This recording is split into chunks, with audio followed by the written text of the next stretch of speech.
Hai, Assalamualaikum. Salam sejahtera. Anda bersama saya, Hafizah Zaman, bertemu rakan tugas Hakim Rahman. Seperti biasa, 8.30 pagi, kami di Awani Pagi membawakan segmen Realiti Rakyat, tumbuhan khas yang mengangkat suara rakyat dan realiti kehidupan anda akibat COVID-19. Perintah Kawalan Pergerakan Mac lalu yang antara lain kesannya menyebabkan kadar pengangguran yang semakin meningkat, dan terbaru data daripada Jabatan Perangkat Malaysia, kadar pengangguran di Malaysia meningkat kepada 5.3% pada Mei tahun ini berbanding 5% pada bulan sebelumnya. Dan dalam masa yang sama, masalah ini dilihat sebagai peluang kepada mereka yang sedang mencari pekerjaan untuk menimbang peluang menjadi usahawan. Ya, dan dalam segmen Realiti Rakyat di Awani Pagi hari ini, kami bawakan salah satu produk keusahawanan yang tidak kurang memberikan pulangan yang lumayan, yang mungkin dapat memberikan idea kepada anda di luar sana yang masih lagi tercari-cari peluang-peluang yang ada. Dengan itu, Realiti Rakyat di Awani Pagi bermula sekarang.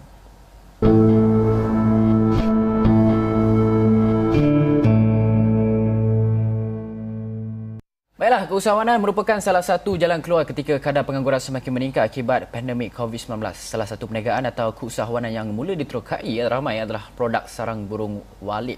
Sarang burung walit bersih atau dipanggil RCEBN, sarang burung walit belum bersih RUCEBN, dan produk tambah nilai berasaskan burung itu merupakan satu produk yang sememangnya mendapat permintaan tinggi di China, yang mana negara kita kini adalah pengeksport kedua terbesar selepas Indonesia. Dan perkembangan teknologi dan industri pada hari ini juga telah menggunakan sarang burung walit dalam menghasilkan produk-produk seperti kosmetik berasaskan sarang burung walit dan juga sebagai produk makanan tambahan. Nah, kita nak bercakap mengenai potensi tersembunyi sarang burung walit ini. Kita bersama dengan dua tetamu jemputan yang arif mengenai perkara ini. Yang pertama iaitu kita ucapkan terima kasih dan selamat datang kepada Dr. Wan Khairi Wan Ibrahim. Beliau merupakan pensyarah kanan Fakulti Keusahawanan dan Perniagaan Universiti Malaysia Kelantan, dan juga Encik Syahrin Muhammad Ali, pengusaha sarang burung walit. Assalamualaikum kepada kedua-dua tetamu kita. Waalaikumsalam. Okey, Encik Syahrin dan juga Doktor, saya nak tanya kepada Dr. Wan Khairi dululah. Kita lihat sarang burung walit ini harganya di pasaran boleh cecah ribuan ringgit untuk 1 kilogram. Jadi apa sebenarnya yang menyebabkan sarang burung walit ini harganya mahal di pasaran luar sana? Okay, Assalamualaikum warahmatullahi wabarakatuh dan salam sejahtera. Bismillahirrahmanirrahim. Rabbi shrah li sadri wa yassir li amri wa hlul 'uqdatam min qawli. Alhamdulillah, terima kasih kepada pihak Awani yang menjemput saya pada pagi ini. Jadi kalau kita nak faham tentang kenapa industri sarang burung walit ini dia mahal, pertama kerana nilai yang diberikan kepada sarang ini sangat tinggi. Dia berkaitan dengan persepsi dan makanan eksotik. Jadi sarang burung walit ini kalau kita tengok dalam segi eksotik makanan ni, dia merupakan antara 3 makanan yang tertinggi harganya di dunia ni. Jadi dia mencecah kalau yang biasalah yang biasanya mencecah dalam 3,000 tu average lah RM3,000. Kemudian itu yang raw lah Dan kenapa? Kerana permintaannya tinggi. Permintaan untuk pasaran dunia mencecah 35 tan metrik setahun, dan penawarannya masih lagi separuh, juga 14-15 tan metrik. Dan Malaysia merupakan negara yang kedua selepas Indonesia. Jadi peluang besarlah, dan apabila kita faham tentang permintaan yang tinggi, penawaran yang kurang, tentu sekali harganya pun akan tinggi. Itu saja. Doktor, apa yang menyebabkan permintaannya tinggi? Mungkin ada khasiat-khasiat tertentu dalam sarang burung walit ni, Doktor? Ya, tentu sekali ada khasiat. Dia berkaitan persepsi. Kalau tengok antara khasiat yang terbuktinya, dia berkaitan dengan kalau tengok dari segi khasiat yang kita proven lah, berkaitan dengan pemulihan pernafasan. Kalau tengok dia berkaitan dengan jantung, berkaitan dengan paru-paru, sangat bagus. Dan dia sebenarnya khasiat terbesar dalam sarang burung walit, dia memulihkan sel-sel mati pada badan.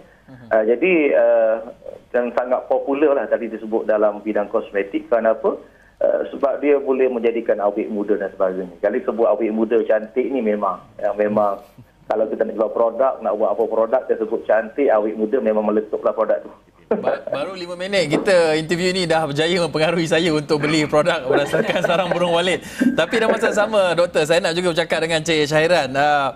Kita dengar industri ini orang kata promising lah profit dia dan juga dari segi khasiat kesihatannya baik untuk tubuh badan kita. Tapi macam mana Cik Syairan kita nak mulakan, mungkin boleh kongsi pengalaman Cik Syairan memulakan perniagaan atau perusahaan sarang burung Walid ni dan apa cabarannya? Assalamualaikum. Terima kasih kepada Ashraf Awani 501 dan juga Dr. Wan Khairi kerana memberi peluang saya sebagai pengalaman saya dalam perusahaan industri Walid. Jadi saya mula dalam perusahaan industri Walid ini selama 10 tahun, iaitu dalam 2010, dan ianya saya mendapat inspirasi daripada kebanyakannya daripada kawan-kawan Tionghoa dan juga kawan-kawan Melayu, di mana saya mendapat idea dan juga sedikit banyak pengalaman daripada mereka. Yang kita ketahui perusahaan ini dimonopoli oleh bangsa Tionghoa, kaum Tionghoa. Jadi dengan sedikit modal dan kebetulan dengan saya ada bangunan rumah kedai, jadi saya telah convertkan tingkat atas menjadi sebuah sarang burung Walid. Dan pada permulaannya saya dengan kekurangan ilmu, saya telah pada 3 tahun pertama ianya memberi hasil yang agak kurang kerana ilmu tidak berapa banyak. Jadi selepas pada itu saya mendapat lebih kurang pada setengah kilo. Habis itu saya telah memperbaikikan lagi rumah burung Walid saya itu. Selepas 3 tahun ke atas ia meningkat lagi pendapatan. Encik Syairin, kalau kita nak menggalakkan orang ramai untuk memasuki bidang keusahawanan dan selalunya kalau mereka yang mahu memasuki bidang keusahawanan mereka akan melihat kepada pelbagai aspek dan salah satunya adalah mengenai keuntungan. Dan kalau Encik Syairin tidak keberatan untuk berkongsikan sejak daripada 10 tahun lepas Encik Syairin perniagaan, mungkin minimum keuntungan yang boleh dicapai dan juga maksimum keuntungan yang boleh dicapai mengikut secara bulanan. Kalau mengikut bagi saya, tempat saya ni adalah di dalam bandar. Jadi di sini saya boleh katakan kuranglah sikit pendapatannya. Tapi di luar bandar, di tempat habitat yang burung banyak, tentunya ia mendatangkan banyak pulangan perolehan daripada burung Walid tersebut. Bagi saya, ianya agak lumayan jika betul-betul burung telah masuk ke dalam rumah Walid kita dan menginap dan bersarang.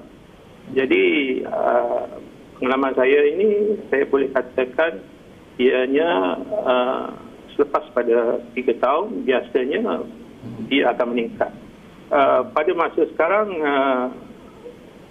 harga burung Walid sekitar antara 2,500 hingga 4,000 lebih. Mungkin mencicak pada 5,000 satu kilo. Bergantung pada grade-grade-nya lah. Ia mempunyai grade A, B, C dan A. Okey, saya nak kembali kepada Dr. Wan Khairi.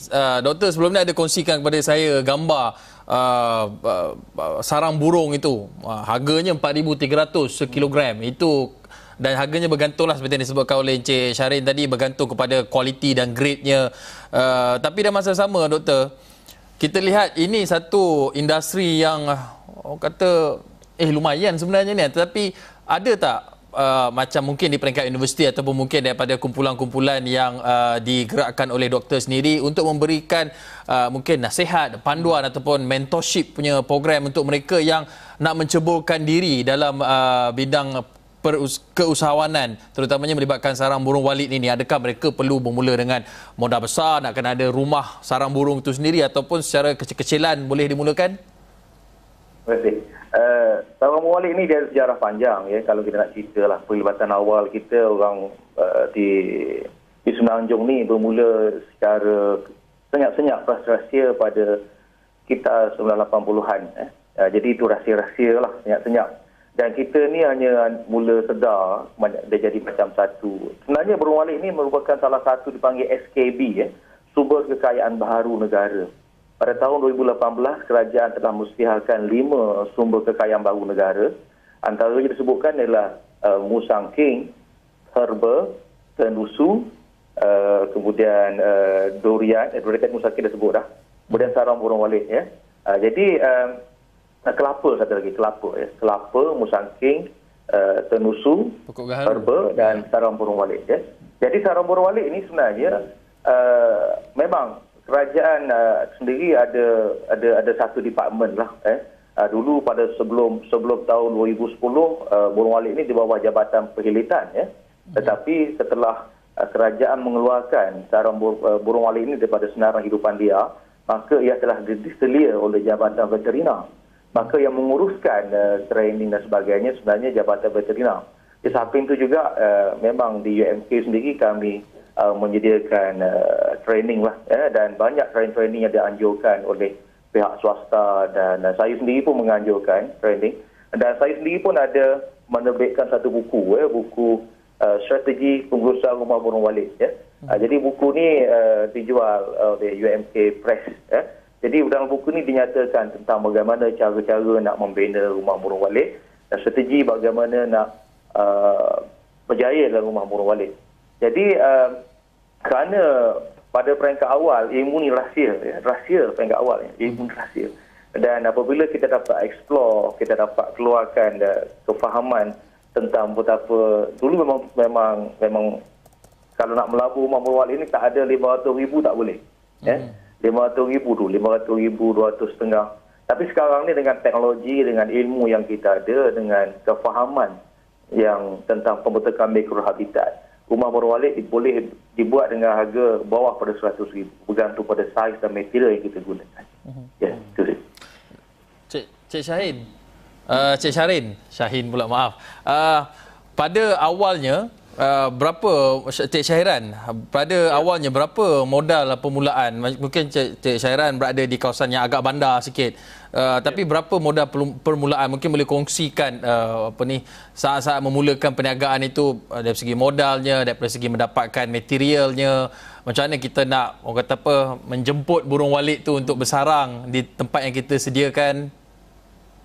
Okey. Oleh kerana saya dia ada rumah kedai, cumanya saya perlu convertkan rumah tersebut tingkat atas menjadikan sarang burung walet. Jadi pada permulaannya saya hampir habis dalam 35,000 untuk satu floor yang bersaiz dalam lebih kurang 40 kali 80. Jadi saya perlukan mengadakan di dalamnya pengubahsuaian yang sama dengan seperti habitat burung walet di dalam gua. Jadi saya terpaksa adakan sistem audio yang baik. Saya perlu tahu tentang laluan-laluan burung masuk. Saya perlu adakan maintain suhu dan humidity, iaitu kelembapan di dalam rumah tersebut.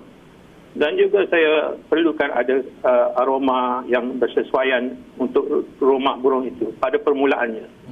Dan ianya lebih kurang kosnya, macam saya katakan tadi, saya telah habis dalam 35,000. Oleh kerana bangunan telah dia ada untuk buat pengubahsuaian. Kalau Cik Syahiran mungkin boleh imbas kembali 10 tahun lalu dengan bermodalkan RM30,000 tu, dalam tempoh berapa lama Cik Syahiran mungkin dapat kongsikan kepada kami semua, dapat balik pulangan modal tu dan keuntungannya secara umumnya lah? Sebenarnya ia bergantung kepada sarang burung yang dapat kita keluarkan. Tetapi bagi saya kira-kira lebih kurang 5 tahun, kurang pada 5 tahun saya telah dapat pulangan balik, sebab ianya di bandar. Jika di pendalaman di luar bandar, mungkin saya boleh katakan kurang daripada 2 tahun ataupun mungkin setahun ia akan dapat pulangan modal yang dikeluarkan. Contohnya di Gua Musang, kawasan pendalaman di Kuala Kerai, di Jeli, di pinggir-pinggir kampung hutan itu memang tempat dia memang banyak burung di situ dan cepat mendapat hasil yang baik. Encik Syairan, kalau Encik Syairan boleh kongsikan kepada kami, Syairan, kalau ketika masa kita nak mengendalikan sarang burung walit ni, ada risiko-risikonya, bagaimana untuk mengendalikannya dengan baik supaya ia tidak rosak, ia tidak macam orang kata kualitinya, untuk memastikan bahawa kita mendapat kualiti yang baik itu? Di segi risikonya ialah jika burung dah masuk, risikonya adalah musuh-musuh perosak. Contohnya kelawar atau musang atau burung hantu. Jadi kita perlu menjaga dengan baik. Kita perlu sediakan beberapa alat untuk mencegahnya. Dan juga sudah tentu kecurian akan berlaku. Jadi kita perlu adakan security juga. Walaupun rumah burung walit, kita perlu ada sekurang-kurangnya kita adakan alarm sistem ataupun CCTV jika mampu. Jadi itu adalah risiko. Jadi tapi ianya dapat diatasi jika kita betul-betul lakukan dengan baik. Encik Syairan, kalau boleh Encik Syairan kongsikan kepada kita ke mana pasaran yang perniagaan Encik Syairan usahakan sekarang ini, sarang burung walit, ke mana pasarannya telah pun berkembang? Adakah telah pun dibawa ke pasaran luar negara? Sekarang hasilnya saya menjualnya secara unclean edible bird nest, mana burung yang raw lagi. Jadi di segi market ianya tidak menjadi masalah, permintaannya tinggi.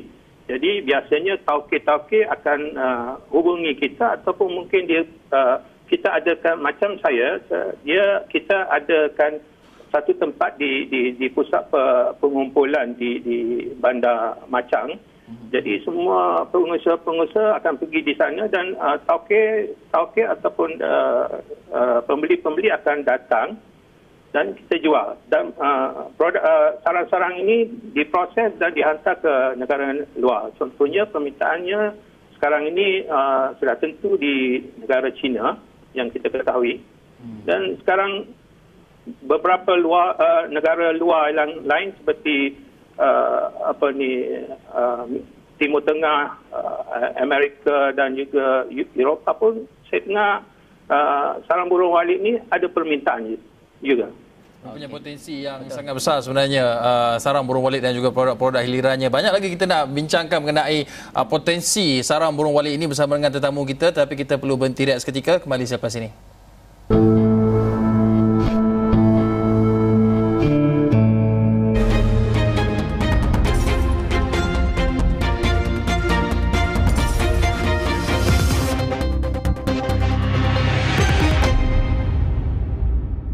Bertemu kembali dalam Awani Pagi, segmen Realiti Rakyat. Kita bercakap soal potensi tersembunyi sarang burung walit. Dan saya nak terus saja kepada Dr. Wan Khairi. Doktor, kalau kita lihat dengan apa yang dikongsikan oleh Encik Syairan tadi, memerlukan dengan sistem audio yang baik dalam sarang burung itu, ada security, ada soal keselamatan, menjaga kualiti sarang burung walit itu sendiri. Bagaimana doktor melihat ekosistem ataupun support system yang kita ada ketika ini bagi membolehkan lebih ramai lagi mereka di luar sana mencuburi bidang keusahawanan sarang burung walit ini? Kerana yalah, orang kata apa, high risk high return kan. Tapi apa yang boleh kita bantu mereka ini di luar sana? Adakah ekosistem kita mencukupi dari segi bantuan, latihan, pembiayaan memulakan perniagaan?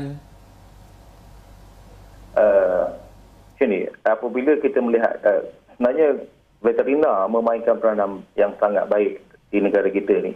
Kalau kita compare dengan negara Indonesia, walaupun negara Indonesia menjadi pengeluar utama sebab dia lebih awal di cebur industri ni. Tetapi di Malaysia, kita tengok kerajaan memang memainkan peranan yang sangat advance. Kita ada satu standard kita sendiri dan memang ekosistem kita menyokong apa yang ada sekarang. Cuma kesedaran kita bermusim.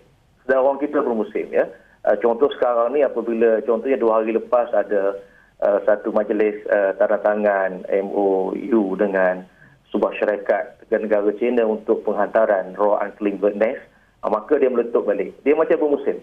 Sebenarnya kita negara Asia ataupun sarang burung walet ini perlu kita ingat hanya ada di Asia Tenggara. Jadi hanya ada di Asia Tenggara. Ya, banyak-banyak dunia ini, luasnya dunia ini hanya ada di Asia Tenggara. Dan Malaysia merupakan mempunyai potensi sangat besar untuk ceburi industri ini. Jadi sepanjang tahun bermula pada tahun 2002 ya, 2002 hingga sekarang memang sentiasa ada kursus-kursus yang dijalankan oleh kerajaan. Saya ambil contoh veterina lah, sebab veterina selalu juga jemput saya untuk bagi ceramah berkaitan dengan MyGap, ya, GHP, Good Husband and Practice, berkaitan dengan bagaimana perundangan. Di Malaysia kita ada satu garis panduan 1GP, ya, 1GP yang diwujudkan pada tahun 2011, ya. 2010, iaitu satu garis panduan yang memberikan panduan kepada pengusaha atau PBT untuk mengusahakan rumah burung. Contohnya, kita tak boleh bina rumah burung 15 kilo daripada airport, dan di ground floor tak boleh bina rumah burung sebab nanti dibimbangi mati fungsi bandar tu. Sebab ada satu bandar di Vietnam, ya, burung ni dia bersarang sampai bawah, sampai tingkat bawah. Jadi apabila tak dibuat perundangan begitu, maka hilang fungsi bandar tu. Itu berlaku di Vietnam. Dan kalau tuan-tuan tengok ada satu hotel di Patani, CS Patani Hotel, ya, dia ada satu rumah burung juga ada yang bersarang hingga basement. Ini antara perkara yang menarik lah. Ya. Jadi bagi saya usahawan yang kalau berminat dalam bidang ini, rebutlah peluang ini. Sama sekali golongan yang berada di kawasan-kawasan yang merupakan mikro habitat walet, yang merupakan population walet yang ada population walet yang tinggi, kawasan makanan walet. Jadi kalau tak ambil puan ni rugilah, sebab kita sudah berada di atas satu longgokan emas dan tunggu kita ambil saja emas itu. Doktor, boleh kongsikan di lokasi-lokasi ataupun kriteria lokasi bagaimana yang memungkinkan sarang burung walet ini dibina? Mungkin ada kriterianya di kawasan kampung luar bandar ke? Okey, betul. Saya suka beritahu, perkara ini saya sering sebut dalam training saya. Contohnya training yang saya akan adakan di Belaga pada 8/8 nanti, akan satu training saya akan buat di Belaga. Dan perkara yang sama saya sebut di Belaga Sarawak. Ya. Antara perkara yang kita nyatakan, pertama ialah melibatkan 3 keperluan asas kepada benda hidup, iaitu makanan, pasangan, tempat tinggal. Jadi makanan burung walet ini serangga kecil yang terbang. Ya. Serangga kecil yang terbang, yang hidup lah maknanya, yang terbang. Jadi serangga kecil yang terbang ini mesti ada sepanjang tahun. Jadi apakah elemen ataupun yang menjadikan serangga ini sentiasa ada? Maka kita tengok, maka dia datang daripada pokok-pokok yang berbunga sepanjang tahun. Pokok-pokok yang berbunga sepanjang tahun ini adanya banyak ada di kawasan-kawasan pinggir hutan. Dan hutan bagaimana? Kebanyakan hutan yang sustain, hutan yang tak ditebang. Ya. Maka contohnya pokok kelapa sawit dan sebagainya ada serangga-serangga ini.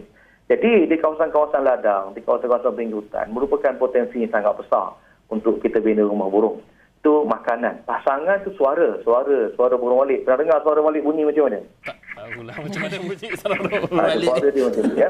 Jadi suara walet ni suara yang dihasilkan oleh pasangan dia, dan kita gantikan suara ini dengan speaker, ya, speaker ataupun audio system, dan tempat tinggal yang kita bina rumah tu tempat tinggal. Jadi cukuplah 3 keperluan asas benda hidup, makanan, pasangan, tempat tinggal. Jadi apabila kita sediakan 3 perkara ini, maka tak ada alasan untuk burung tak masuk. InsyaAllah burung masuk. Syairan, kalau tadi Dr. Makari ada menyatakan bahawa untuk membina sebuah ekosistem perniagaan yang baik, banyak perkara yang perlu dilakukan. Tapi kita nak dengar sendiri daripada pandangan usahawan sendiri, apa perkara-perkara yang mungkin perlu kita lakukan dalam usaha untuk memastikan bahawa perniagaan sarang burung walet ini dapat membantu usahawannya dan dalam masa yang sama meramaikan lagi usahawan dalam bidang tersebut. Apa perkara yang mungkin diperlukan usahawan sarang burung walet ketika ini? Baik, contoh bagi saya, pengalaman saya sendiri, saya bersyukur alhamdulillah kepada veterina terutamanya dan juga beberapa penceramah, termasuklah Dr. Wan sendiri yang saya hadir ceramah-ceramahnya, dan veterina membuat bengkel-bengkel. Jadi daripada situ saya mendapat ilmu untuk memperpulihkan lagi rumah walid saya dari masa ke semasa. Jadi saya syorkan untuk usahakan ni kita perlu ilmu. Jadi saya dengan ada ilmu itu dapat bina rumah walid yang perfect. Bermaknanya rumah walid itu kita buat dalam masa yang singkat, ianya dihuni oleh burung walid. Ini satu perkara yang baik. Tapi kita nak tunjukkan kepada penonton di luar sana. Mungkin kita hanya mendengar saja sebelum ini apa tu sarang burung walid tu sini. Kita nak lihat gambar ini adalah salah satu contoh yang tadi video kita tunjukkan adalah produk yang sudah pun melalui proses-proses dibersihkan untuk dipasarkan. Tapi kita nak lihat gambarnya. Ini gambarnya, kita lihat gambar sarang inilah gambar sarang burung walid yang telah pun dikutip dalam rumah sarang burung walid yang dibina oleh usahawan. Yang tadi gelap tu, itu dalam sarang burung walid itu perlu gelap bagi menggambarkan keadaan seperti dalam gua, dan seperti disebutkan oleh Dr. Wan Khairi juga tadi, dia ada beberapa kriteria lah.